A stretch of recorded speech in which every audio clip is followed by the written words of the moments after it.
Welcome back to CODRAWGRAPHIC. In this video, we are unlocking the power of HTML5's built-in validation attributes. These give us a solid foundation before we add JavaScript. The required attribute makes a field mandatory. If we try submitting without filling these, it shows a message.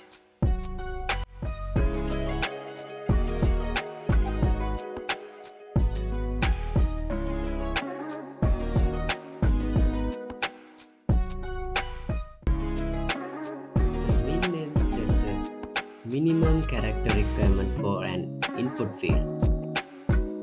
If users type one character or leave it empty, the browser blocks the form submission. The no validate disables the browser's default validation pop-ups.